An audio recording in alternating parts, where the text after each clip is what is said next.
Olá, eu sou o professor Antônio dos Anjos, da Universidade Estadual de Goiás, e essa é mais uma aula feita para as minhas turmas, nesse caso, quarto período de Geografia, mas todos são convidados, os que estejam assistindo essa aula pelo meu canal. Espero que gostem da aula. A aula de hoje trata do conceito de região e sua discussão, um texto do professor Paulo César da Costa Gomes, que é bastante lido e discutido na geografia, tornou-se um clássico, né, de fato, esse texto. O professor Paulo César da Costa Gomes, ele tem uma formação iniciada no Brasil e tem uma passagem pela Europa, né, o doutorado dele foi na França, né, na Sorbonne. E é um professor aí com longa trajetória e que tem textos realmente que se tornaram clássicos, né? O que nós estamos discutindo agora é um desses textos. O texto em questão é um capítulo de um livro que é organizado inclusive pelo próprio professor, com outros colegas, chamado Geografia, Conceitos e Temas. A primeira publicação do livro é de 1995, e esse é um capítulo que trata de região. Há outros capítulos que tratam de outras categorias geográficas, como território, paisagem, lugar, e é um livro que no todo se tornou um clássico. O autor começa falando da região a partir da sua construção enquanto um termo que se torna corriqueiro desde a antiguidade clássica, sobretudo aí com o Império Romano. Existe sempre um par dialético que é a relação entre o poder central e o poder local, poder regional, ou seja, das regiões que foram anexadas, né, os territórios que foram anexados ao Império Romano e que mantiveram ligação com esse poder central em Roma. Então, no Império Romano surge essa palavra regione, em latim, que seria uma unidade espacial homogênea e subordinada ao império. O termo vem de regere, que tem um prefixo reg, que está aí em outras palavras também, como regente, regência, regra. Isso mostra que essa palavra ela está sempre relacionada aí a poder, a dominância. Outros termos que também surgiram aí nessa época do Império Romano foram as palavras espaço e província, né? Então, realmente, essa preocupação com a administração de um grande império que reunia culturas e territórios muito diversos, né, faz surgir aí termos e concepções, noções relacionadas ao espaço. Esse é o mapa do Império Romano, de fato um território muito diverso, né? Parte da Europa, parte da África, parte do Oriente Médio, né? Então realmente muito grande e diverso, né? Tendo aí como centro Roma, na Itália, que está mais ou menos no centro desse império. Durante a Idade Média, que vem depois do esfacelamento do Império Romano, a Europa se organiza em feudos e a Igreja, que terá um grande poder aí em toda a Europa, ela vai utilizar essa divisão regional que já existia no Império Romano para a sua administração. Então, a Europa feudal, ela se organiza em ducados, condados, né? E tem aí seus representantes políticos, né? E militares, e que dão cara a cada uma dessas regiões. Na Constituição dos Estados Nacionais Europeus, processo que se dá aí nos séculos XVIII e XIX, Existe uma relação entre a centralização do poder e a diversidade socioespacial que é retomada. A unidade das regiões legitimaria a criação dos estados nacionais, ou seja, os países, impérios. É com base nessas regiões, lá do Império Romano e que se manteve na Idade Média, que os países, os estados, vão se consolidar e tomar a feição que nós conhecemos hoje. Então, algumas regiões, alguns condados, ducados vão se reunir para formar um país, caso considerem que haja aí uma identidade comum, né, uma cultura comum, ou algumas dessas regiões vão se tornar países isolados. Região é um termo, uma concepção popular, é uma noção popular, que foi, na consolidação aí das ciências, trazida para o âmbito científico. Então, ela está presente aí no nosso cotidiano, né? Nós vamos dizer a região mais quente, mais fria, a região do centro, a região lombar, algo assim, né? Sempre nós estamos utilizando no dia a dia essa noção. Ela sempre vai se referir a uma localização ou a uma extensão de uma porção espacial ou um atributo espacial. Então, sempre vamos usar a região para dizer a localização de uma coisa ou a abrangência, a extensão daquele fenômeno que nós estamos tratando. Nesse mapa aqui, por exemplo, nós temos a região da 44 de Goiânia, que na verdade é o número de uma rua que se tornou aí o nome dado a essa região, porque é um território aí que foi tomado, né, pelas vendas de atacado de vestuário em Goiânia. Então, isso mostra como a gente utiliza no dia a dia essa noção de região para tratar de uma localização ou de uma extensão de algum fenômeno. Nesse caso aí, o comércio de vestuário. As noções de região têm alguns pontos em comum. A região é ou tem coerência, coesão, é um espaço específico, singular, uma porção do espaço singular, ou seja, não ocorre mais de uma vez. Ela tem uma continuidade espacial, né? Não é entrecortada, não tem como haver uma região que não seja contínua no espaço. Ela tem estabilidade no tempo, né? Ela sempre apresenta o mesmo formato, e também ela é uma mesoescala, normalmente entre o sub e o supranacional, ainda que haja noções de região que inclua aí países, né? Por exemplo, como o Oriente Médio pode ser visto como uma região. E também uma parte da cidade pode ser vista como região, né? Mas o uso mais comum, sobretudo para a geografia, é essa mesoescala entre o sub e o supranacional. Como nós temos, né, a região sudeste, centro-oeste, nordeste, né, ela está entre o sub e o supranacional. O subnacional seriam os municípios, o supranacional seria aí o continente, por exemplo. Existe uma evolução epistemológica do uso de região para nós da geografia.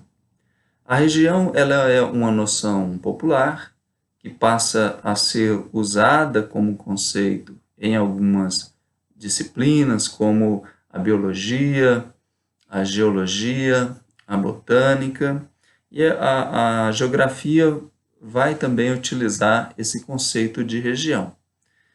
partindo aí da região natural, né, que já era tratada por essas outras ciências, e tornando ela um conceito-chave para a geografia. Então, torna-se o principal, o objeto central dos estudos geográficos. E para isso vai também surgir um método adequado a esse estudo, que é o método regional, que vai ser o principal método para a geografia na sua constituição aí no século XIX para o XX. Os primeiros usos científicos da noção de região ocorre aí no século XVIII ainda. A geografia do século XVIII já valorizava as bacias hidrográficas como demarcadoras naturais das regiões. No século XIX, a geologia já empregava o conceito de região. E no início do século XX, Vidal de Lablache utiliza a noção de região natural trazida dos geólogos. Então, aqui do lado nós vemos o mapa da geodiversidade do estado de Goiás e vemos que aí podem ser delimitadas algumas regiões naturais. Eventualmente, algumas regiões do estado podem tomar essa base natural, né? Até porque uma região que tenha arenossolos, por exemplo, solos com muita areia, ela vai ter um tipo de atividade aí característica, né? Pode ser que ali não seja possível ter agricultura de commodities, né? Mas pode ter pastagem, aí ela se torna uma região mais ligada à pecuária, né? Como o noroeste do estado de Goiás. Existem alguns conceitos clássicos de região aí na história da geografia. A mais importante delas vem de Vidal de Lablache, que vive aí de 1845 até 1918, e ele dizia que a região era algo vivo, era uma individualidade, uma personalidade geográfica. Ao geógrafo caberia, então, apenas reconhecer essa região que está ali, ela existe, ela é um fato espacial e sociológico, né? Então, o geógrafo apenas deveria reconhecer aquilo que já está dado na realidade. Já Carl Sauer, dos Estados Unidos, que vive entre 1889 a 1975, diz que a região tem uma personalidade, mas não é singular. Ela é comparável com outras regiões. Já é uma noção diferente aí dessa que Vidal de Lablache traz. Porque, nesse caso, ela ser comparável diz que ela tem atributos que podem dizer respeito a uma regra geral de comportamento da formação dos espaços, né? Então, é possível comparar uma região com outra. Richard Hartshorne, também dos Estados Unidos, vai além e vai admitir que a região, ela, embora possa ter singularidade e ser comparável, ele vai além disso e diz que ela é também um construto mental. Então, a região, ela pode tomar diversas formas, não só aquela forma que Vidal de Lablache via como sendo já dada. O pesquisador, o geógrafo, ele pode criar regiões segundo qualquer critério e essa região vai tomar uma forma que vai depender do interesse do geógrafo, né, segundo as variáveis que ele escolhe, né? Por exemplo, a abrangência do sistema de saúde no estado de Goiás, né? Nós vamos ter um mapa. Outro seria um mapa, por exemplo, da assistência técnica rural por parte do governo estadual. Nós vamos ter um outro mapa, porque aí nós mudamos as variáveis que vão entrar aí nesse mapa, né? Como vocês sabem, existe aí um debate na geografia entre o determinismo, puxado aí sobretudo por Friedrich Hatzel, da Alemanha, e o possibilismo, que foi colocado aí por Vidal de Lablache. A geografia alemã hatzeliana diz então que o ambiente determina o quadro social, ele molda a sociedade. A geografia francesa lablachiana vai dizer que o ambiente propõe e a sociedade dispõe, né? Ou seja, o ambiente tem suas condições e o uso desse ambiente vai depender de como a sociedade se organiza socialmente, tecnicamente, economicamente, para transpor aquelas limitações que o espaço impõe à sociedade, né? Na verdade, Hatzel, ao final da sua vida, vai também na direção aí da concepção lablachiana, né, abandonando um pouco a ideia de determinismo geográfico, né? Hatzel tinha uma ligação aí forte com o darwinismo, né, em que há essa ideia da competição entre as espécies, né? Então, aquele conceito de espaço vital é muito importante para ele, né? Segundo ele, os países que têm uma força maior precisariam de um espaço a mais para se expandir, né? Seria o espaço vital para esse povo, essa nação, e ele justificou dessa forma o imperialismo alemão. Lablache, por sua vez, ele se ligou ao evolucionismo mais pela vertente aí de Lamarck, que enfatiza não a competição, mas a cooperação. Então, por isso, a visão dele vai ser diferente da de Hatzel. Na geografia contemporânea mundial, existe a consolidação dos conceitos de região geográfica ou região-paisagem, né? É o que nós temos hoje.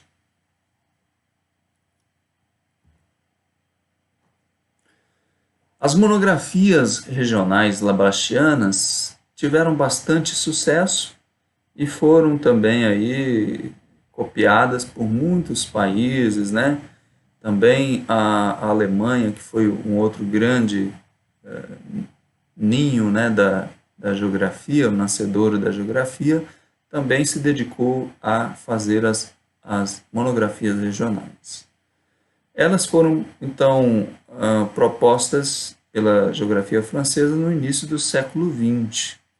A estrutura dela é uma descrição do ambiente seguido de considerações sobre a sociedade e a economia.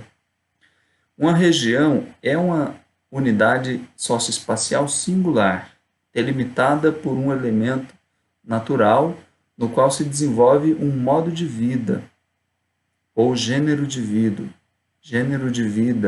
apropriado ao espaço. Nessa perspectiva francesa, o estatuto ontológico, né, ou seja, o ser da região, independe do pesquisador. O trabalho de campo é fundamental para conhecer a região estudada. Então, como eu disse, essa região é dada, ela está ali e o pesquisador vai apenas reconhecer a natureza dela. Um exemplo da divisão regional vidaliana francesa é esse aqui.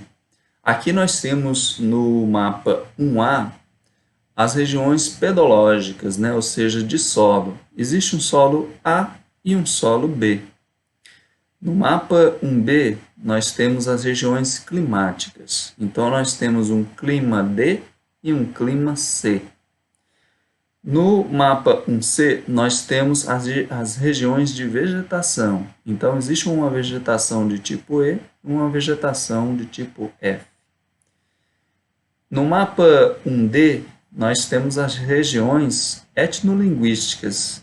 Então, existe uma língua no território G, existe outra língua nessa parte H. O entrecruzamento dessas informações vai dar o mapa 1E, que é a síntese. Então, a sobreposição dessas variáveis aí vão dar a divisão regional. Então, por exemplo, a região ACEG, essa primeira aí, ela é uma região diferente de todas as outras. Ela tem o solo A, tem o clima C, tem a vegetação E e tem a língua G. As outras têm um ou outro elemento, mas nunca são iguais. Então, essa é a lógica da divisão regional vidaliana. Também existiram as monografias regionais alemãs. Embora Ratzel tenha visto o ambiente de forma determinista, Hettner e outros se aproximavam da concepção francesa, incluindo o desenvolvimento das monografias regionais.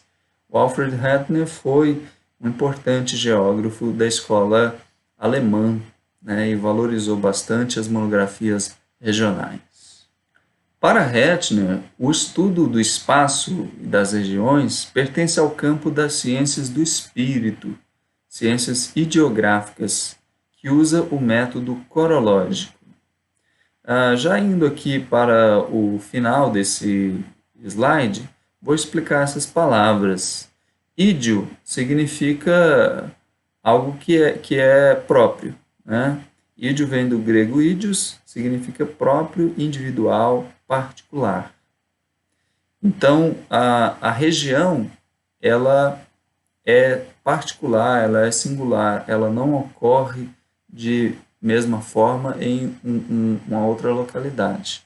Então, o objeto da geografia, ao estudar as regiões, seria uma ciência ideográfica, que estuda fenômenos que são únicos. O método corológico, ele se refere ao estudo de algo que é determinado, situado.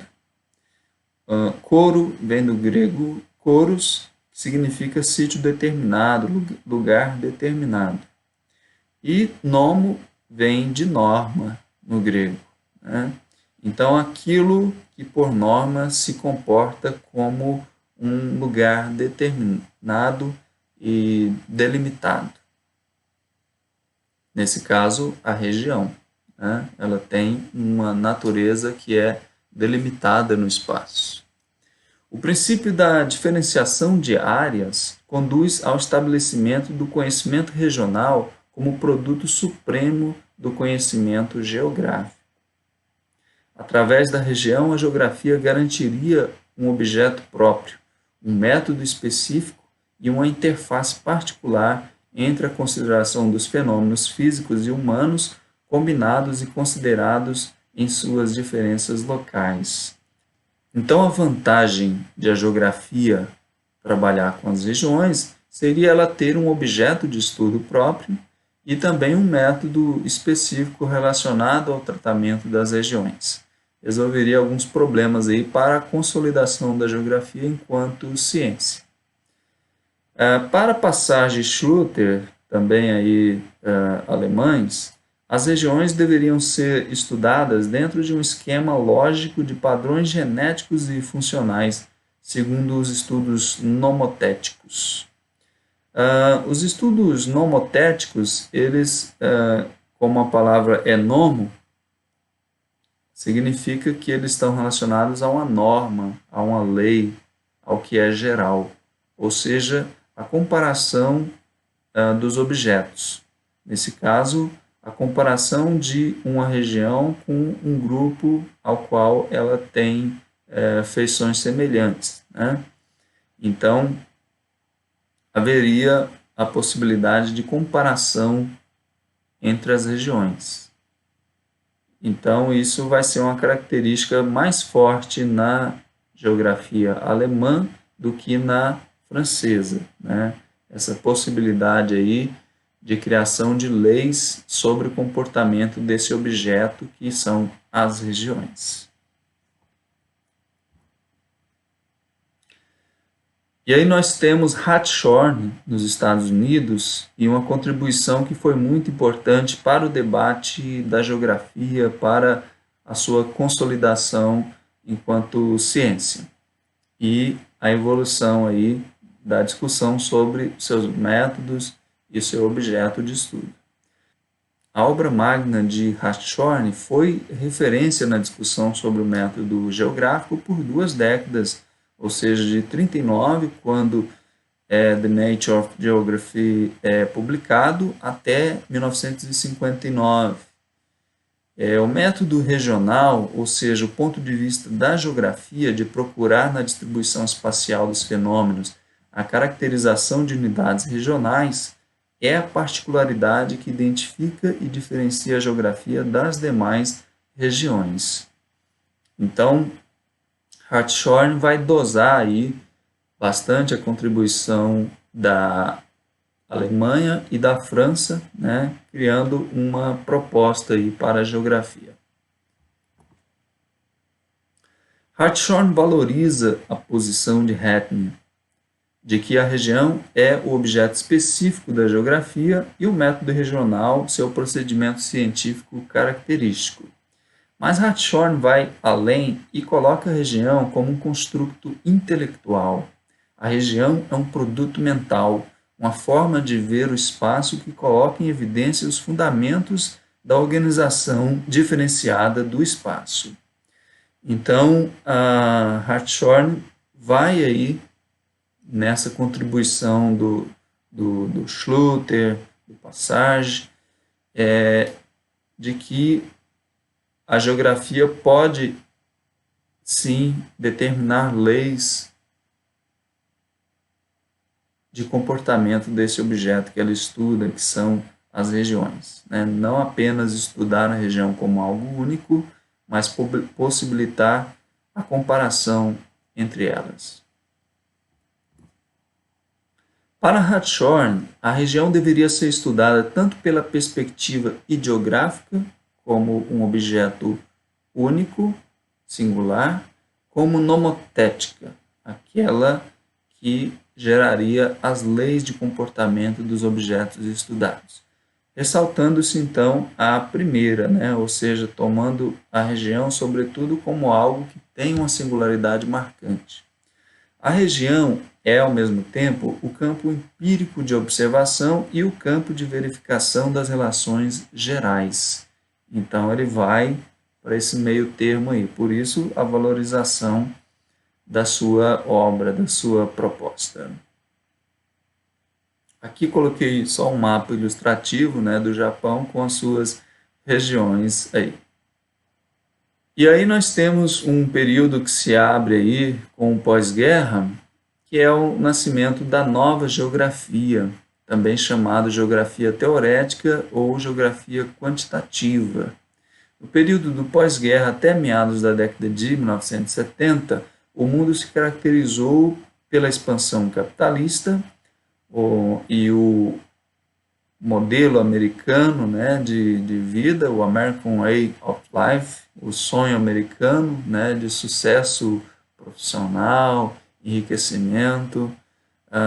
Também havia aí a crença no planejamento público e privado, essa época do Fordismo, né, de expansão da indústria e de acumulação capitalista bem acelerada, né, diferente dos dias de hoje, ou seja, de meados da década de 70, nós vivemos crises atrás de crises, né, é diferente aí do período que vai do pós-guerra até meados da década de 70.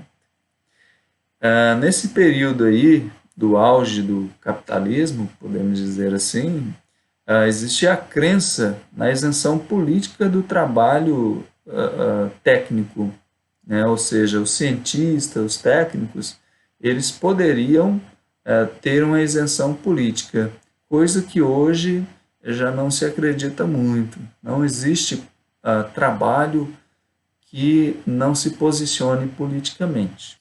Também houve, nesse período do pós-guerra, a cientificização das análises da realidade por meio de dados estatísticos.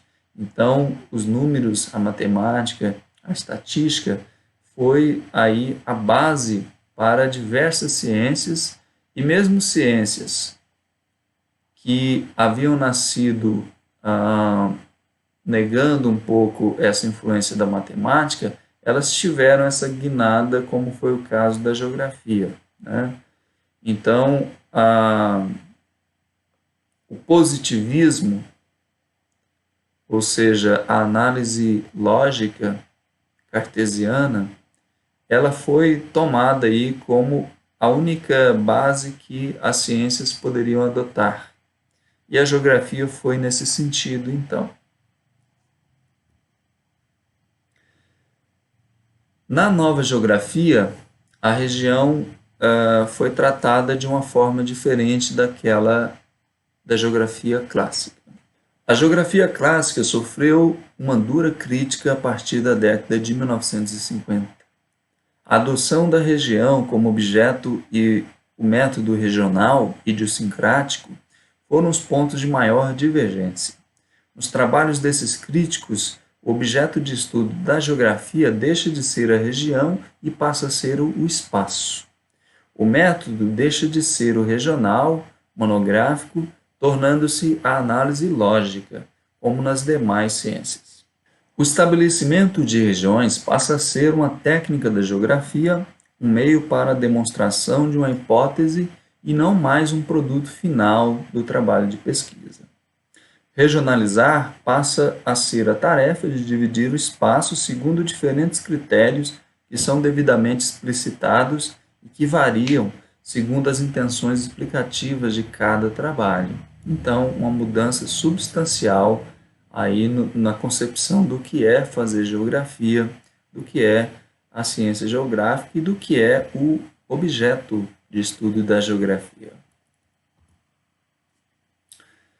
Vejam a diferença entre os termos regionais da geografia clássica e os termos classificatórios que vêm aí com a geografia com a nova geografia quantitativa. A região uniforme da geografia clássica se tornará uma classe de área nessa geografia quantitativa. O sistema regional se torna um sistema classificatório. A região, definida com um único aspecto, será a classificação de uma única categoria, né? Ou seja, de um único critério. A região definida com aspectos múltiplos passa a ser a classificação com mais de uma categoria. O lugar será entendido como o indivíduo. Esse indivíduo pode ser uma classe também nessa delimitação, né?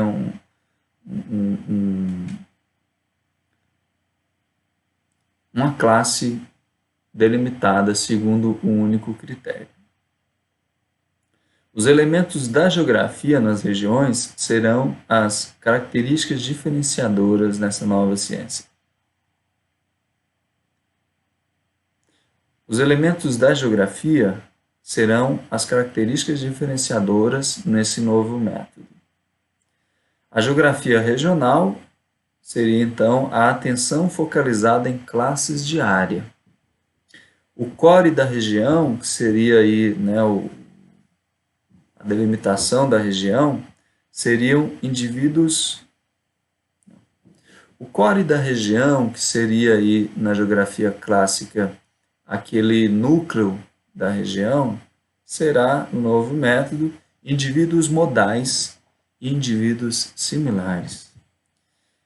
O limite regional será o intervalo de classe e a escala será o número de classes da área. Então, é de fato aí uma mudança significativa, como vocês podem ver. Aqui vocês podem ver uma divisão regional hipotética dentro aí do trabalho da geografia quantitativa. Existem os dados, eles vão de 1 até 20.2 e eles estão aí divididos em grupos. Nós temos uma primeira região aí que vai de 1 até 2.1, os valores dela. Esses valores podem ser qualquer coisa, por exemplo, a renda de uma região da cidade, né? Uma renda baixa, média e alta. Então, tem essa primeira região, tem uma segunda que vai de 7 até 7.9, que forma um conjunto que está longe daquele ali que termina em 2.1, e que também está longe da terceira região, que vai começar com 17.9 e que vai até 20.2. Então, com base nos valores das unidades, existem várias unidades de classe aí, elas estão reunidas por faixas de frequência. Então, aquelas frequências que são próximas, elas formam conjuntos, e esses conjuntos são considerados regiões. Vamos supor que isso aí é uma cidade e que existem bairros, e esses bairros estão agrupados em regiões que se considera ser diferentes entre si. Como eu disse, a regionalização na geografia quantitativa, ela deriva da análise lógica, que é uma área aí da matemática. E tem então as tipologias de regiões. Existem as regiões simples com um critério, e existem as regiões complexas quando se adota mais de um critério. Existem também as regiões homogêneas e as regiões funcionais ou polarizadas. Nas regiões homogêneas, ao selecionarmos variáveis verdadeiramente estruturantes do espaço, os intervalos nas frequências e na magnitude destas variáveis, estatisticamente mensurados, definem espaços mais ou menos homogêneos. E aí teremos um mapa com uma área de abrangência para cada região. Nas regiões funcionais ou polarizadas, a estruturação do espaço não é vista sob o caráter da uniformidade espacial, mas sim das múltiplas relações que circulam e dão forma a um espaço que é internamente diferenciado. E aí nós teremos um mapa com pontos, que serão os polos. Nota-se que a região vidaliana seria considerada aqui uma região homogênea complexa. Homogênea porque ela abrange uma área, não é formada por pontos, e complexa porque adota diversos critérios.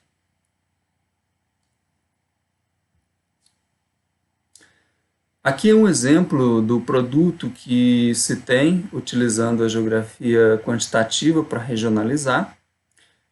Nós temos aqui 9 regiões e apenas 5 tipos. Isso quer dizer que existem regiões que estão na mesma categoria. Poderia ser, por exemplo, um mapa de industrialização. Aí nós teríamos uma industrialização densa, uma industrialização média, uma industrialização inexistente, por exemplo, né, nessa escala aí de industrialização. Então vejam, nós temos 3 regiões iguais e outras 3 iguais também, e o restante das 3 regiões, cada uma ocupa uma classe. Então é assim que se dá. É diferente daquela regionalização vidaliana, porque ocorre a repetição de um tipo de região. Ela não é singular, não é única. É importante para nós entendermos como se trabalha na geografia quantitativa, entender a teoria dos grafos. Essa teoria, ela se refere ao fluxo entre pontos. Ela vem da matemática e hoje é muito utilizado também para o manejo de dados, aí, sobretudo da internet, de mercado, né? Uma infinidade de estudos de decisões, né? Estudos complexos, por exemplo, como a preferência de clientes, com base nas páginas que eles visitam na internet, né? Toda aquela personalização que os aplicativos e sites vão fazendo, né, para aquele cliente, eles são baseados nesses estudos aí de grafos, né? Os computadores fazem isso. Mas antes dos computadores, essa teoria já era utilizada aí na matemática e em outras ciências exatas e também foi utilizado nas ciências humanas e sociais. E a geografia adotou ela, né? Então aqui, por exemplo, nesse exemplo G, nós temos aí as possibilidades de comunicação entre o ponto B e o C, por exemplo, né? Há uma opção que vai direto de B a C, há uma opção que passa por A para chegar a C e outra que passa por D para chegar a C. No exemplo G', nós temos aí a comunicação entre A e D e apenas isso, é a única possibilidade, né? Então, esse é um exemplo aí do trabalho de análise, né, que é feito com os grafos. Agora, nesse exemplo, nós temos a logística como o nosso problema a ser analisado. E o primeiro mapa, ele mostra o trajeto que é necessário fazer no Brasil para se chegar em cada um dos estados. Então, aqueles estados que são adjacentes, que têm fronteiras uns com os outros, eles vão ter mais possibilidades, né, de interligar as linhas de tráfego e de logística, né? Então, por exemplo, a Bahia é um grande estado, né? Então ela intermedia vários outros, né? Aí da região centro-oeste, sudeste, nordeste, né? Pode-se passar pela Bahia para ir para vários lugares. Já o Rio Grande do Sul, não. Só se sai dele para ir a Santa Catarina ou para outros estados, passando necessariamente por Santa Catarina. Então, essa é a análise. No segundo exemplo, nós temos aí já um estudo de logística, colocando as distâncias entre capitais. Então, essa é uma chave de decisão para se tomar em relação ao custo de uma viagem, por exemplo, né?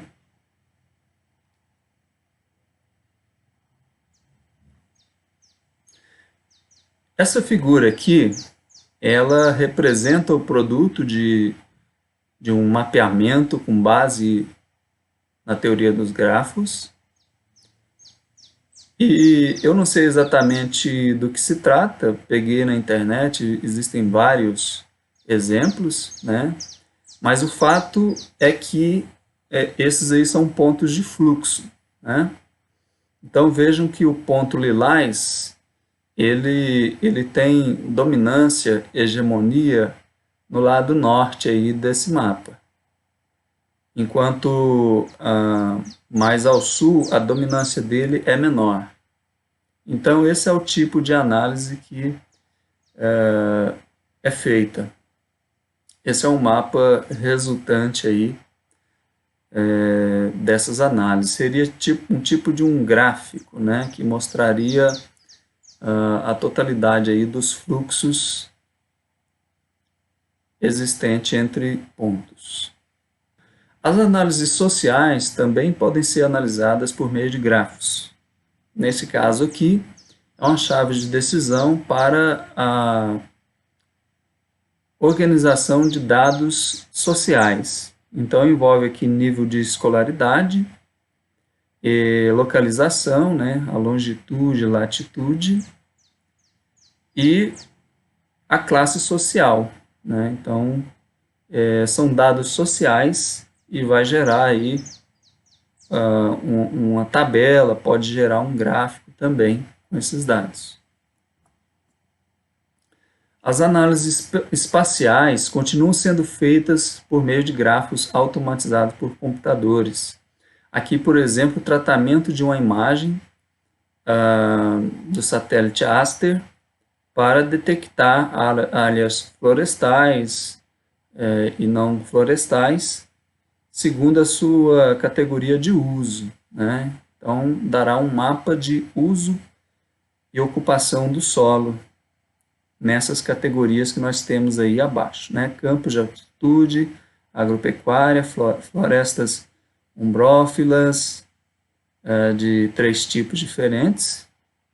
Então, isso pode ser automatizado e normalmente é automatizado para se fazer esses mapas de vegetação, né? Às vezes tem algum trabalho humano, mas tem também uma parte que é automatizada. A geografia regional quantitativa retomou os pioneiros da teoria da localização no âmbito aí da economia espacial. A geografia demorou muito na sua consolidação a considerar os estudos da economia espacial, que é um ramo da economia que trata dessa questão espacial, da influência espacial no meio econômico. Mas, quando vem a geografia quantitativa, a partir da década de 50, são retomados estudos aí que já eram clássicos, que serão importantes, né? Passarão a ser importantes nesse momento. O von Thunen é um economista alemão do século XIX. Ele propôs um modelo no qual as atividades agrícolas dispersas ao redor de um centro urbano são agrupadas formando cinturões ou anéis, que têm sua localização determinada principalmente pela distância da cidade central. Então, ele fez esse estudo, assim como o estudo também da evolução das fronteiras, tentou entender, por exemplo, o avanço da fronteira nos Estados Unidos para o oeste, né? E aqui nessa imagem nós temos uma ilustração mostrando aí uma cidade central, como ela organiza os anéis em torno dela. Ela tem esse poder de organização do espaço, né? Então, ao redor dela vai haver um anel que é usado para legumes e hortaliças, outro para madeira, outro para lavouras. Agora, uma cidade pequena, ela não consegue organizar o espaço ao seu redor. Então, vejam que, nesse exemplo aí, o espaço ao redor da cidade pequena é organizado pela cidade maior. Aqui seria um exemplo, nesse mapa, do estudo das atividades agropastoris em torno de São Paulo. Então, São Paulo estaria estruturando esse espaço aí, fazendo com que, por exemplo, atividades com maior uso de tecnologia esteja mais próxima a São Paulo, enquanto áreas que estão mais longe utilizam menos tecnologia. Esse é um fato que ocorre em relação a São Paulo, quando se trata aí de agricultura, agropecuária, há essa intensificação quanto mais próximo se está da cidade de São Paulo, ou da região metropolitana de São Paulo. Também, dentro da teoria da localização, há um outro autor, o Alfred Weber, irmão de Weber, o sociólogo. Ele é um alemão, também sociólogo, além de economista, né? Ele criou a teoria da localização das indústrias, publicado aí no seu trabalho de 1909. Então, esse é um exemplo, né? Ali existe a localização industrial existe os campos espaciais importantes aí para essa indústria, né? A área de onde ela vai obter a matéria-prima 1, a matéria-prima 2 e uma área de demanda, ou seja, de distribuição, de comercialização desse produto que a indústria produz, né? E aí envolve o custo do transporte, né? Então, esses estudos aí foram importantes, se tornaram bases para essa geografia quantitativa. Outro teórico é o Walter Kristaller, um geógrafo alemão. Ele se ligou ao nazismo, então os estudos dele, embora importantes e bem feitos, eles foram obscurecidos, né, por essa ligação que ele teve com o nazismo. Ele criou a teoria dos lugares centrais e fez estudos dos sistemas urbanos. Esse mapa do lado aí mostra o resultado do estudo dele, da área de influência das cidades. É um modelo que até hoje é utilizado, inclusive o IBGE faz para o Brasil alguns estudos desse, né, que no nosso caso se chama Regiões de Influência das Cidades, se chama REGIC. Vou falar um pouco mais depois sobre eles para vocês. Bom, aqui é um exemplo de regiões homogêneas. Nós temos a divisão regional do estado de Goiás, uma regionalização que já foi substituída por outras. Agora nós temos uma nova regionalização com regiões intermediárias e regiões imediatas. Mas eu vou tomar esse exemplo aqui para explicar para vocês o que seriam regiões homogêneas. Aqui nós temos a mesorregião centro-goiano. Ela reúne uma área que mais ou menos tem uma ligação histórica e econômica. Então, envolve aí a área metropolitana de Goiânia e outras, como a de Anápolis, a Anicum, Ceres e de Iporá. Essa regionalização ela faz mais sentido com dados da década de 70, 80 do que com os atuais. Por isso houve essa mudança. E hoje nós temos uma outra regionalização. Vejam que no segundo mapa tem a microrregião de Iporá e ela envolve aí alguns municípios. Além de Iporá, vários outros municípios adjacentes a ela. E no terceiro, a localização de Iporá dentro da microrregião de Iporá e da mesorregião do centro goiano. É chamado região homogênea porque nós estamos assumindo que existe uma mesma natureza dentro da mesorregião. Estamos assumindo que há uma mesma natureza na microrregião também. Por isso nós chamamos de regiões homogêneas. As regiões polarizadas ou funcionais, elas funcionam com base na hierarquia entre as localidades, entre os pontos no espaço. Então, o IBGE utilizava um esquema clássico aí para criar o mapa de regiões de influência das cidades, a que eu me referi há pouco, o REGIC, e o esquema atual do trabalho de 2007, da análise de 2007, seguiu um outro esquema de hierarquia, né? Inicialmente, nos trabalhos anteriores, existia essa hierarquia simples. Agora, a metrópole nacional, ela se liga às metrópoles regionais, centro regional, cidade local e vila. Vou falar um pouco mais sobre esse REGIC. Iporá, no REGIC, é um centro de zona A.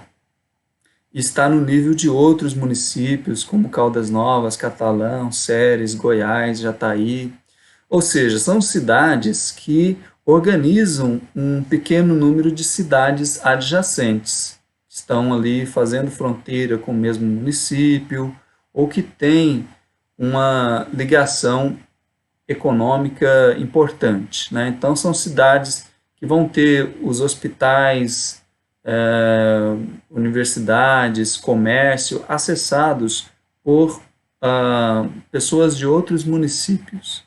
Então, vão se tornar esse centro de zona A, que é a menor centralidade que há entre as cidades. Esse mapa é do REGIC, eu estou aqui privilegiando, assinalando aí a área de Iporá. Aqui, acho que vem meu mouse aí, né?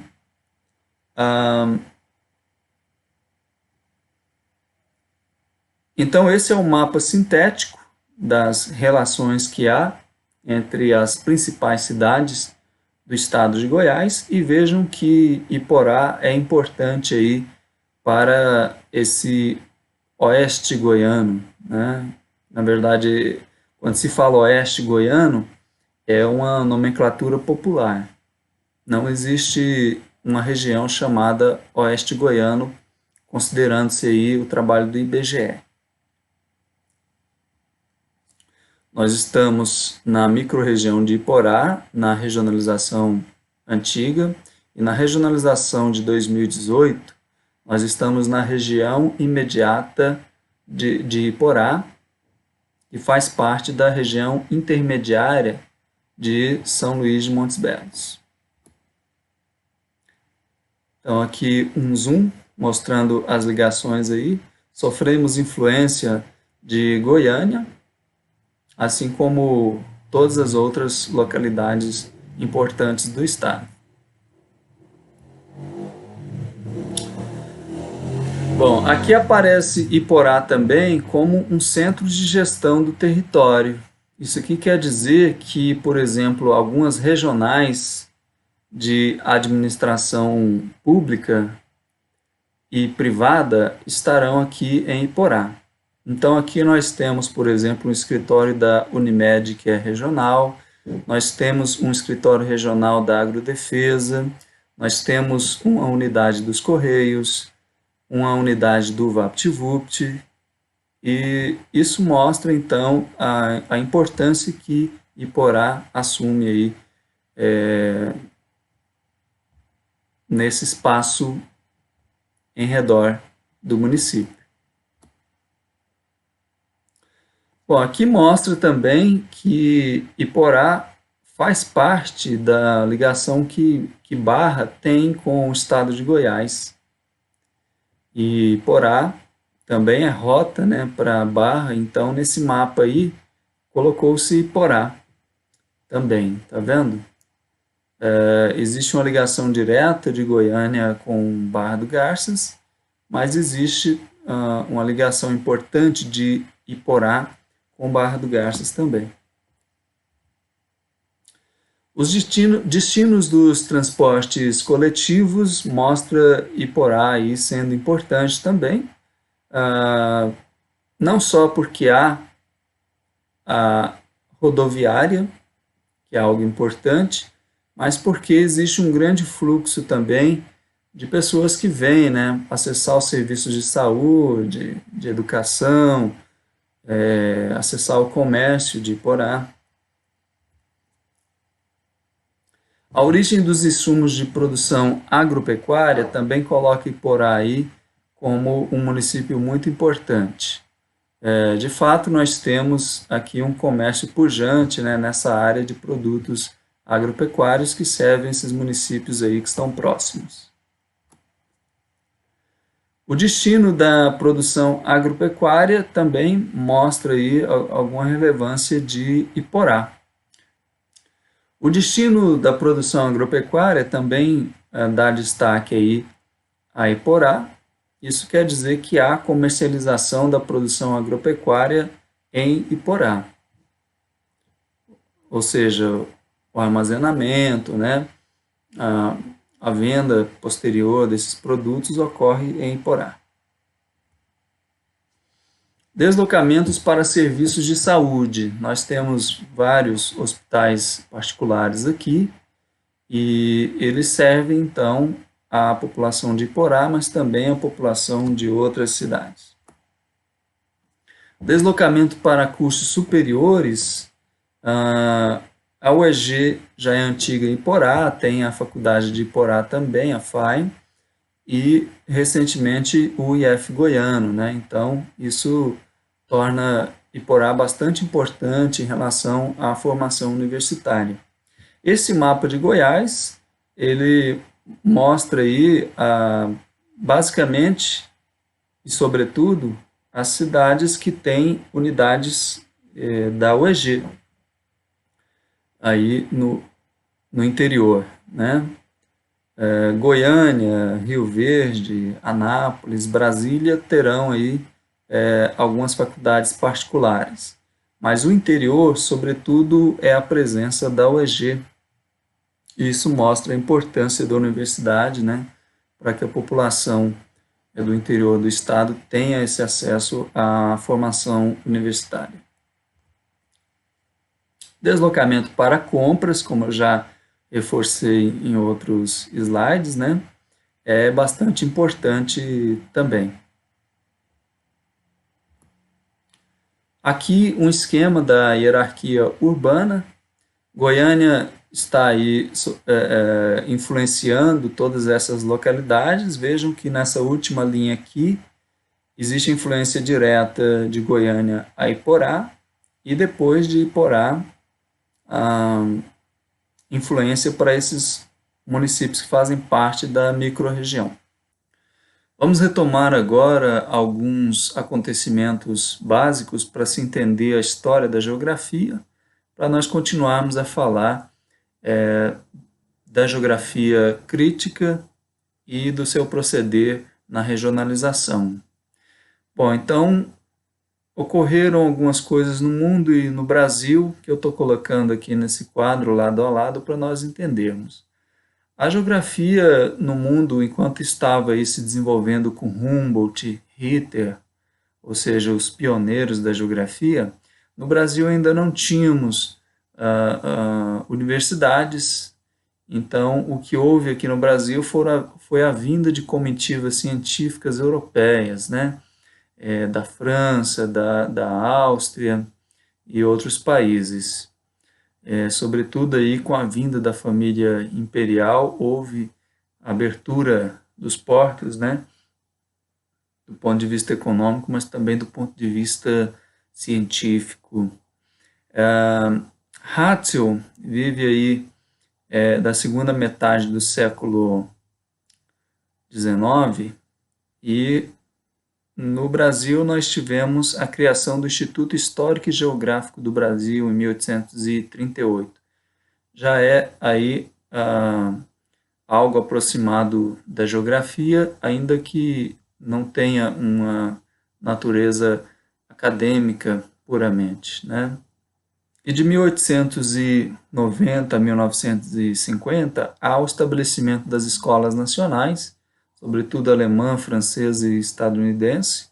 E em São Paulo nós temos, em 1934, a criação da Universidade de São Paulo e a criação, conjuntamente, da Faculdade de Geografia, do Instituto que vai abrigar o curso de Geografia na USP.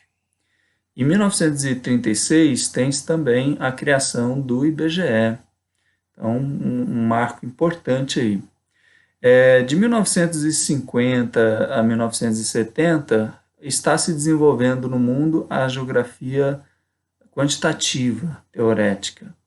E no Brasil também houve essa tendência, apesar da nossa raiz ser a geografia francesa, houve uma moda aí dos estudos técnicos, das regionalizações, naqueles moldes baseados nas estatísticas, né, nos grafos. E após a década de 1970, há no mundo o desenvolvimento da geografia contemporânea. No Brasil, nós temos um marco que é em 1978, no Congresso da GB, ao lançamento de um livro muito importante do Milton Santos chamado Por uma Geografia Nova, porque a geografia quantitativa se chamava Nova Geografia. Aí o título é Por uma Geografia Nova, né? Ou seja, uma inversão, apontando aí para uma geografia com um cunho social mais relevante, né? Baseado no marxismo.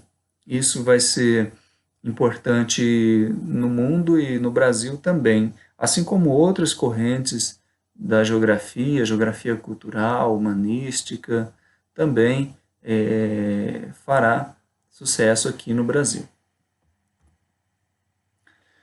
Um livro muito importante nessa transformação da geografia, nessa guinada para uma geografia radical, crítica, foi um livro do Yves Lacoste, A Geografia Serve, em primeiro lugar, para fazer a guerra.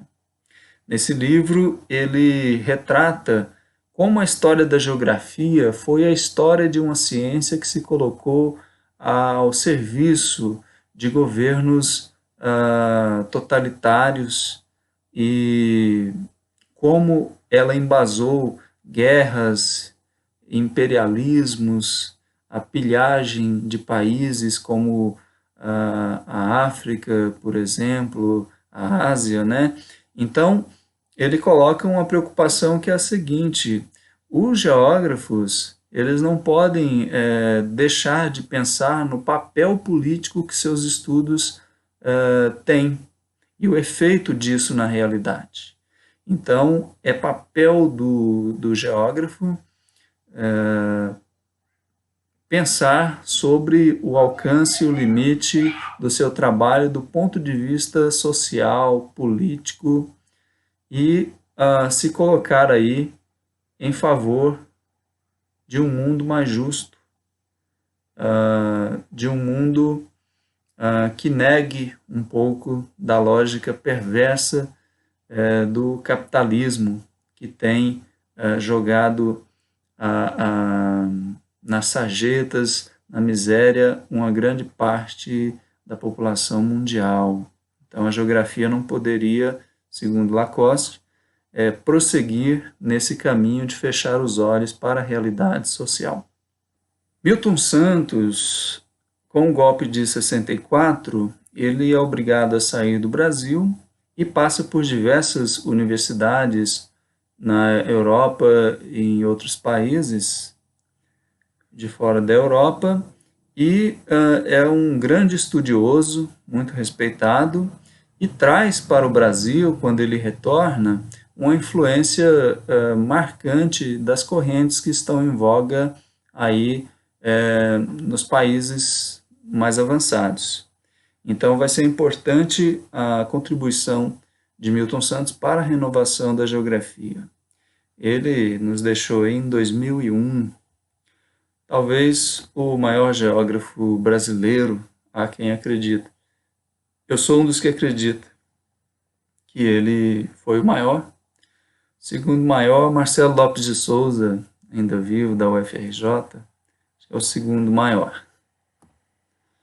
Ele foi homenageado aí em um dos seus aniversários pelo Google, né, que coloca temas relevantes. E essa é a capa de uma das edições mais novas do livro Por uma Geografia Nova, que coloca aí as bases de uma geografia baseada no materialismo histórico dialético, na teoria crítica marxista, e que teve um impacto profundo para nós. Outro livro muito importante do Milton Santos, e ele em outras áreas do conhecimento é muito conhecido mais pela discussão que ele faz sobre globalização, é esse livro chamado Por uma Outra Globalização. Um livro muito importante e oportuno, né, para se debater sobretudo a lógica perversa que está aí movimentando a economia global. Um livro muito importante para quem quer conhecer mais desse processo de globalização e dos processos adjacentes à globalização, que é dos totalitarismos políticos e da pobreza urbana e também da exclusão de muitos espaços do desenvolvimento mundial. Então, uma leitura oportuna que até é importante que vocês façam, né, em algum momento aí de recesso, de férias, peguem um desses livros clássicos aí, façam a leitura que vai contribuir bastante para a ampliação da visão de vocês. Leitura que nós não conseguimos fazer dentro das disciplinas, então é importante que vocês façam. Bom, então a geografia nova chega ao seu limite e temos o surgimento da geografia crítica. Na geografia nova, a interpretação das regiões funcionais se fez predominantemente de uma forma tributária da interpretação macroeconômica de inspiração neoclássica. Assim, o foi na base dos modelos espaciais de Christaller, Weber ou de von Thurner, que eu mostrei a vocês anteriormente. Ao valorizar os fluxos entre as cidades, seja de mercadorias, serviços, mão de obras, etc., remete à integração do espaço ao sistema econômico vigente, ou seja, ao capitalismo, naturalizando esse capitalismo. Por isso, as noções de mercado e rentabilidade recebem destaque nos estudos da geografia quantitativa, a geografia nova. E, por isso, ela vai merecer toda a crítica que foi feita a ela. Essa renovação da geografia vai criticar tanto a geografia clássica quanto a geografia nova quantitativa. E aí a influência de Marx. Marx já está aí descansando, mas comendo sua pipoquinha e vendo as suas ideias fazerem sucesso aí pelo mundo, né? Não é só por ser de Marx que suas ideias fazem sentido e são importantes nos dias de hoje. É porque o modo de produção capitalista ele ainda está vigente. Enquanto ele estiver vigente, também a teoria marxista, que é uma teoria totalmente adaptada e feita para entender o capitalismo, vai estar vigente também. Bom, então, em Marx nós temos o conceito de modo de produção, essa é a base da teoria marxista. E o modo de produção, por exemplo, o modo de produção capitalista, ele tem a sua feição concreta como formação socioeconômica ou formação econômico-social, dependendo da tradução. Os geógrafos pegaram essa noção de formação socioeconômica e criaram o conceito de regiões como formações socioespaciais, meio que transferindo essa ideia que o marxismo tem da formação socioeconômica para o espaço regional. Surge também a ideia da região como uma totalidade espacial, ou seja, no processo de reprodução da vida, as sociedades produzem seus espaços de forma determinada e, ao mesmo tempo, são determinadas por ele, segundo os princípios da lógica dialética. Então, não há uma grande renovação teórica por parte da geografia crítica, mas os conceitos marxistas são trazidos para a geografia e nós teremos aí um novo olhar, uma nova perspectiva mais preocupada com o cunho social do conhecimento, da geografia e dos próprios processos que são estudados, né? As relações de poder, as relações entre classes sociais, a pobreza urbana, a segregação, as regiões perdedoras, as regiões ganhadoras no processo de desenvolvimento, estarão aí no holofote dessa geografia crítica. A aproximação dos conceitos da economia política com a região não resultou em verdadeiro enriquecimento conceitual. Isto porque do enxerto dos instrumentos teóricos do materialismo histórico e dialético não surgiu um conceito de região efetivamente operacional e muitas vezes a ideia evolucionista e mecanicista predominou revestida de um vocábulo marxista. Frequentemente, a dialética se transforma em determinação histórica mecânica, onde o estatuto da espacialidade poucas vezes adquiriu independência explicativa e, neste vácuo, a totalidade socioespacial se transmuta na velha ideia da síntese regional, reforçando-se assim as concepções metodológicas da geografia clássica. Então, essa é uma crítica que cabe à geografia crítica, de que ela não conseguiu a criação de um conceito de região legítimo e operacional, ainda que seja muito rica a análise que foi possibilitada pelo uso dos instrumentos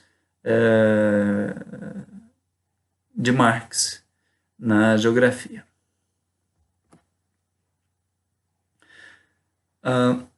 Para a geografia radical, a geografia crítica, a diferenciação do espaço se deve, antes de mais nada, à divisão territorial do trabalho e ao processo de acumulação capitalista, que produz e distingue espacialmente possuidores e despossuídos. Dessa forma, a identificação de regiões deve se ater àquilo que é essencial no processo de produção do espaço, isto é, a divisão socioespacial do trabalho. Então, com uma realidade dessa, como nós temos aqui nessa foto, o Morumbi em segundo plano e no primeiro plano a favela de Paraisópolis, em São Paulo, foi necessário que as ciências, não só a geografia, se voltassem para a teoria marxista.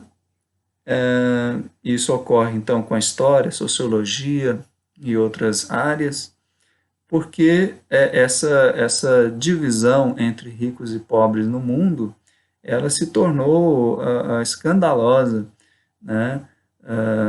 Com um nível de urbanização que nós alcançamos e com a evidente diferença entre as classes, uma diferença de acesso aos recursos muito grande.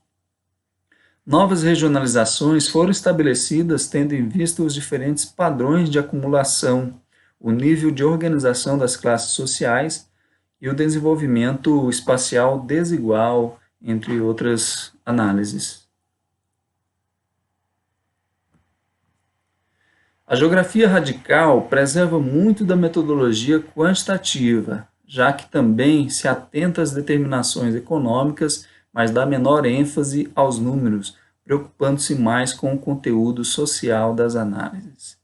É claro que os números são importantes, até porque, como o próprio Marx faz suas análises, é muito importante o uso dos dados empíricos, os dados que são coletados da realidade, porque também é um tipo de análise que tem uma base econômica muito forte. Então, tudo que se refere à economia, à produção, é importante para esse tipo de análise. Mas a análise é feita com a outra preocupação. Ela é feita para desvendar a dinâmica social que gera a realidade excludente dos trabalhadores no mundo capitalista e, de outro lado, a acumulação por parte dos detentores dos meios de produção.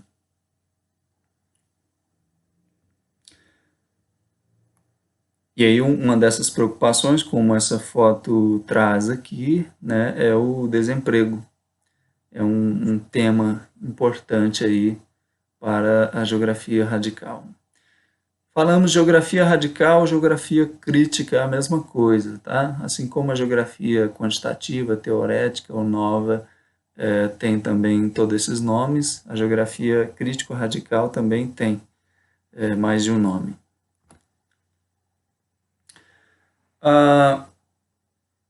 Um dos exemplos que eu trago para vocês do uso da teoria marxista pela economia, por sociólogos, por geógrafos, é quando se fala sobre a modernização dos países, a industrialização. A teoria das etapas de desenvolvimento, que trata da modernização, ela foi entendida, sobretudo do pós-guerra até meados da década de 70, como um processo natural de todo país que se organizasse industrialmente. Acreditava-se que haveria aí uma trajetória dele sair de uma condição pré-industrial para uma condição industrial, depois chegando a uma condição pós-industrial no mundo. Então, parte do esquema histórico de Colin Clark,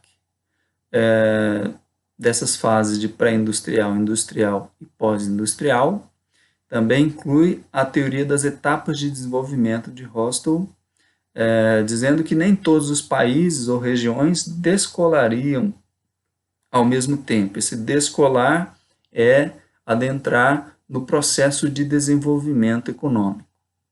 E também o ciclo de produto de Vernon, né, que seria essa divisão aí entre os países do fabrico de mercadorias no mundo.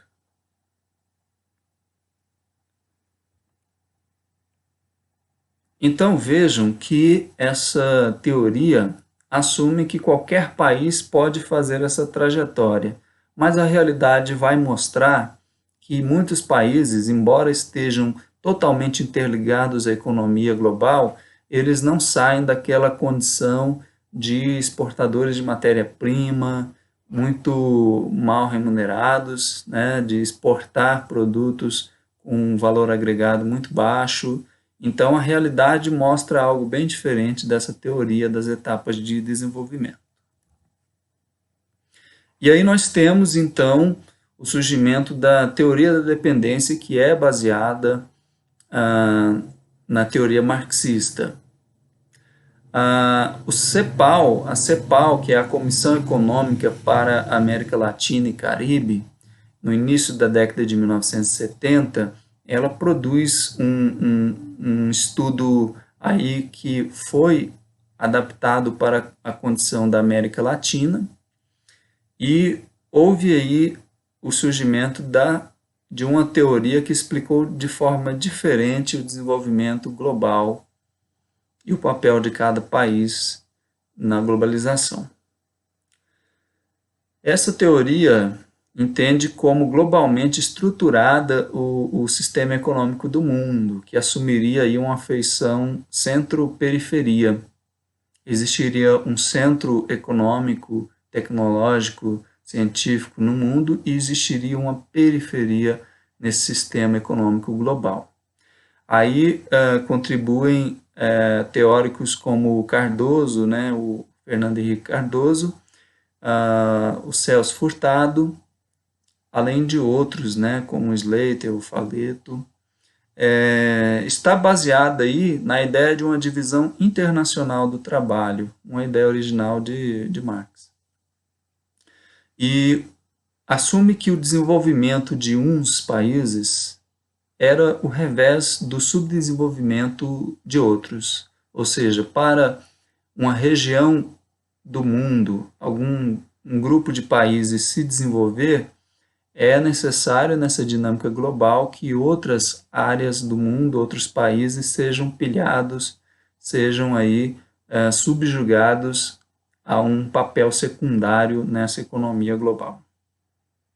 Então nós teremos uma economia interligada em que a execução da produção estaria, sobretudo, aí a execução de uma economia pouco tecnificada e com baixa remuneração, localizada nos países pobres, o fabrico qualificado em países intermediários, e a concepção dessa produção ela estaria localizada aí nos países mais avançados. Então haveria aí um centro, uma periferia, uma semi-periferia entre os dois, e esse era um sistema que funciona de forma interligada. Então, não existe a história de um país que seja descolada dos outros, né? Então, um país é subdesenvolvido, é periférico,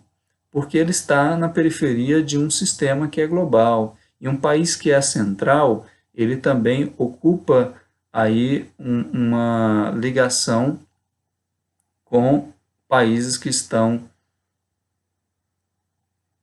no intermédio e também na periferia. Ou seja, a riqueza que vai para as nações mais ricas são produzidas também por esses outros países aí periféricos. Uma outra influência que nós teremos na geografia a partir de meados da década de 70 será a filosofia humanista, que dará origem à geografia humanista e também à geografia cultural. A filosofia humanista refuta, ainda mais que a geografia radical, a análise lógica da geografia quantitativa. Ela resgata elementos que já estavam presentes nas primeiras escolas geográficas, sobretudo na corrente laplaciana, que foi então ofuscada aí, né, pela geografia quantitativa. Ela é retomada então por essa corrente da geografia humanista. Reforça a importância da consciência e sentimentos regionais, mentalidades regionais. A região é vista como espaço vivido, um quadro de referência na consciência das sociedades. A referência define um código social comum que tem uma base territorial. Então, ela vai ser muito importante para essa análise regional de um cunho mais social, mais do ponto de vista mais dos afetos, dos laços territoriais, comunitários. É diferente da visão da geografia crítica.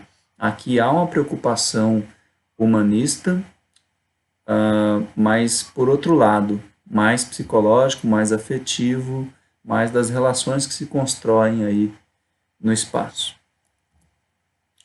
A base desse pensamento vem aí da fenomenologia, que tem como principal expoente Edmund Husserl.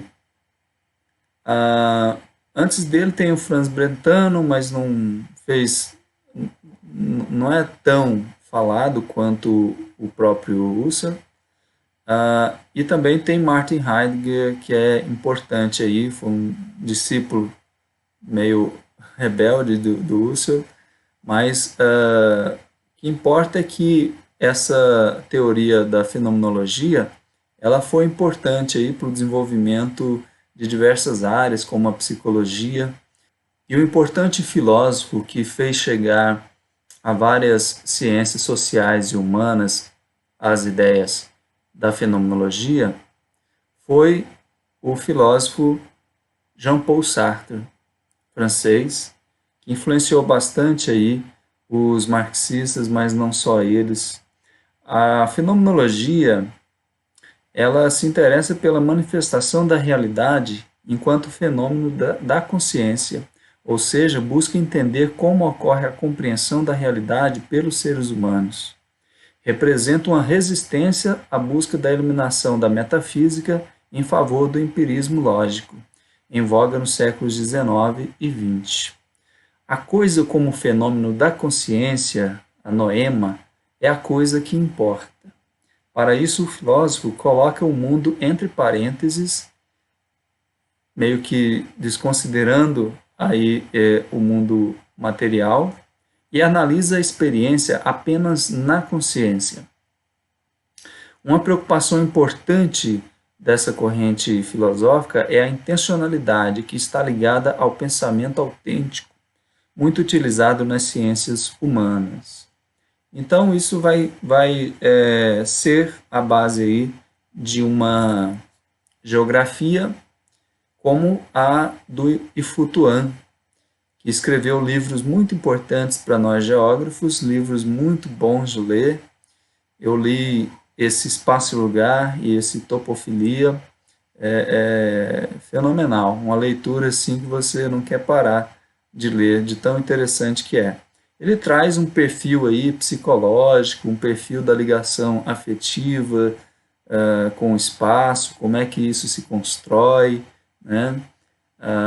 Ideias, por exemplo, de como a distância é uma coisa para se pensar na mensuração espacial, mas quando se pensa no esforço que uma pessoa tem para se deslocar, a distância é vista de outra forma, né? Então, por exemplo, Iporá, antes de termos a rodovia asfaltada indo para Goiânia, deslocar-se até a capital era uma distância muito grande. Enquanto hoje, né, sobretudo quando essa rodovia agora já está sem buraco, né, está nova, então nós podemos considerar que a distância entre Iporá e Goiânia não é uma grande distância, né? Chegamos lá com 2 horas e pouco. Mas há 30, 40 anos atrás era uma viagem mais penosa, né? Pensem quando não tinha nada de asfalto. Então, a distância, ela, do ponto de vista humano, ela não se mede apenas com as medidas, ela se mede com o esforço para quebrar essas distâncias. Esse é um dos exemplos que o Tuan traz nesses livros. E vai ser importante, então, para essa geografia humanista e também para a geografia cultural, né, os estudos dele. Outro teórico importante que tratou especificamente da região é o francês Armand Frémont, que tem esse livro, A Região, Espaço Vivido. Ele ainda é vivo e esse livro foi bastante importante, né? Um manifesto aí em favor do resgate dessa perspectiva humanista, afetiva, psicológica, das relações humanas, né, que se encontra aí na região, né? Então, segundo ele, a região não deve ser lida apenas pelos números de forma fria, né? Existe todo um quadro de vivência, de relações nas regiões que deve ser levado em consideração. Então, temos aí o saldo, né, dos grandes momentos das escolas geográficas e o tema da região. Para a geografia clássica, a região é algo singular, né? Essa geografia surge na França, na Alemanha e outros países. Na geografia nova, quantitativa, a região é uma classe de área e é estudada aí com base, sobretudo, nos números e na economia. Na geografia crítica, a região é uma formação socioespacial, ou seja, a concretude do modo de produção num espaço delimitado. E na geografia humanística, a região é um espaço vivido, é um espaço de relações entre os indivíduos e entre eles e o território. Restam ainda, essa foto aqui eu tirei no Morro do Macaco. Muitos de vocês devem ter ido lá, né? Quem não foi, é uma experiência que vale muito a pena. A gente consegue ver ali o quadro regional, né? Que está aí no município de Iporá. Quadro regional? Algo assim. Nós podemos ver a composição dos espaços aí, né? Há alguma vegetação natural e, sobretudo, há pastagens também, pouca agricultura e mais as pastagens com a vegetação natural. Então, essa paisagem é muito legal de ser vista aí, de cima do Morro do Macaco. Restam algumas questões não respondidas, como a discussão sobre o papel da criatividade humana na transformação de si mesmo e do ambiente, coisa que a geografia humanista tem tentado dar conta. Desde a década de 1950, há certo consenso sobre a necessidade de se desfazer da dualidade entre região natural e a região geográfica, indicando a inseparabilidade dessas duas dimensões. Então, quando se estuda a região, está se lidando aí tanto com o quadro natural quanto com a dimensão social, histórica dessa região. Por outro lado, reconhece-se que a lógica que preside a divisão regional do ângulo de uma ordem natural não pode ser enxertada à ordem social e vice-versa, o que resulta em uma renúncia da geografia contemporânea em ver a região como um objeto sintético que poderia resolver o velho problema dicotômico entre a geografia física e a geografia humana. Então, embora o estudo regional ele precise reunir o quadro natural e o quadro humano, ela não é a oportunidade que se tem de se desvencilhar aí desse problema de divisão entre a geografia física e a geografia humana, porque existem lógicas diversas aí para se analisar o quadro físico e o quadro social. E o geógrafo terá que lançar mão dessas duas dimensões de forma clara, interligada, mas ao mesmo tempo potentes em suas perspectivas. Em relação à globalização e outros aspectos aí que o autor traz ao final do texto, eu não vou me ater muito, tendo em vista que eu vou passar um texto a vocês que vai tratar de globalização e da discussão atual que se tem sobre região, e porque também a aula já fica muito extensa com a discussão teórica que foi feita até aqui. Ele toca na questão da globalização, indagando se a homogeneização socioeconômica e cultural. Então, a globalização é um tema que está aí, cada vez mais evidente, como hoje nós sabemos mais do que estava patente para o autor em 1995, né? Hoje nós estamos de fato no mundo globalizado, interligado aí pela internet, né? Nós estamos consumindo produtos produzidos em outras partes do mundo, o país está produzindo commodities que vão aí para diversos países no globo, então isso é claríssimo para nós hoje. O globalitarismo é uma expressão aí do Milton Santos, que é a globalização e, ao mesmo tempo, os totalitarismos pelo mundo, os governos totalitários e também a exclusão de muitas áreas do globo do ciclo de desenvolvimento. Se chama globalitarismo. Existe aí a resistência dos locais às tendências globais. Então, hoje se fala da glocalização, ou seja, um processo que é global, mas que ao mesmo tempo ele suscita o reforço da identidade e das ações organizadas nos locais, nas regiões. Então, esse mundo que se globaliza, ele ao mesmo tempo se fragmenta.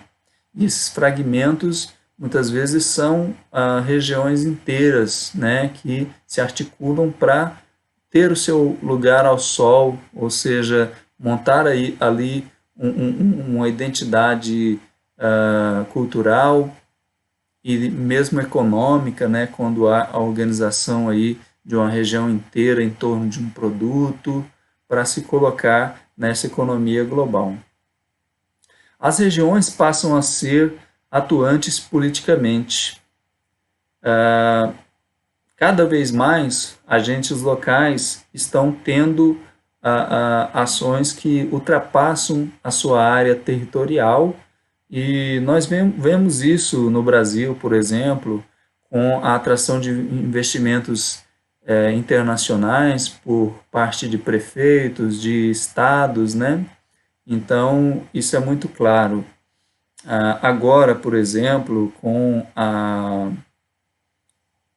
o problema das vacinas, né, há governadores entrando em negociação aí com países, né, que podem vender a vacina, né? Então, cada vez mais nós vemos esse tipo de articulação entre os agentes locais e agentes globais. Existe também aí uma tendência de reforço dos regionalismos, né, que é uma reação a essa globalização e que é também algo que traz alguns problemas aí, porque esse regionalismo, ou às vezes o separatismo, ele pode atender a alguns interesses de determinados grupos ali, que pode não ser o interesse geral da população. Então, isso é preocupante, mas é algo que outro texto que eu vou trazer para vocês vai tratar melhor disso. Esse último ponto eu já falei, né? O uso político da região e dos regionalismos. Bom, gente, então esse é o final da aula, com essa parte final aí um pouco reduzida, mas o principal que eu gostaria de ter trabalhado com vocês eu consegui, que é essa discussão teórica aí do conceito de região. Então, grande abraço a todos, fiquem bem.